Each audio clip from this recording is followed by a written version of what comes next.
Welcome back to another episode of Meaningful Moments. Today we're going to focus on the subject, genuinely desiring change. I recall the story of a young woman who awkwardly stood in a church foyer with her toddler, observing all the people that she did not know.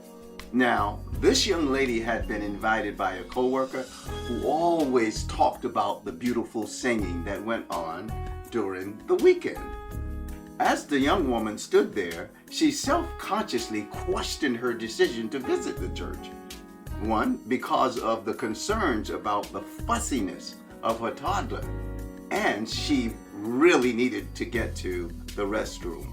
But to make things more awkward, except for a funeral and a few weddings, she had never darkened the doors of that church. Now, I want you to put yourself in her shoes. Would you have stayed there, or would you have quietly looked for the nearest exit? Well, she made the decision to stay there. Why?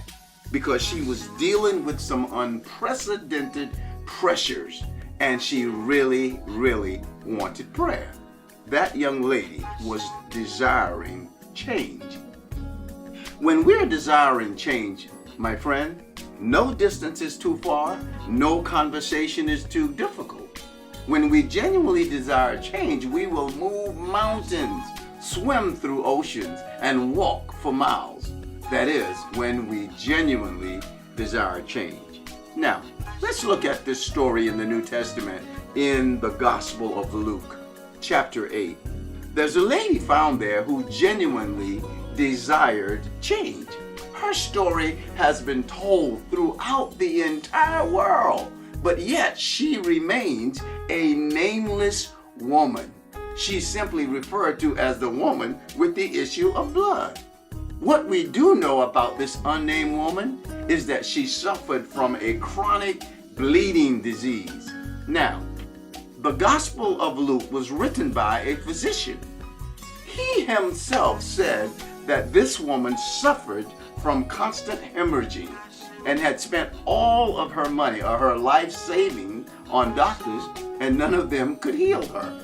We're told also that society had labeled her unfairly. Additionally, she was homeless, she was alone, she was isolated, abandoned, rejected, and destitute with years of shame that had stripped her self-worth and dignity away. But that's not, my friend, how her story ends. Let's go deeper.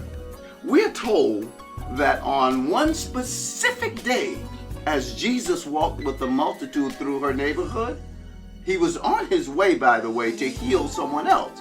This woman did the unthinkable. She painfully elbowed and pushed her way through a sea of people and placed her hands on his clothes. The ancient writers say it was at that moment that this lady was totally restored. You see, instead of her surrendering to a life of fear, anxiety, worry, and hopelessness, this woman just kept saying to herself, if I can just touch his clothes. My friend, when we are sick and tired of being sick and tired, no mountain is too high, no valley is too low when we genuinely desire change.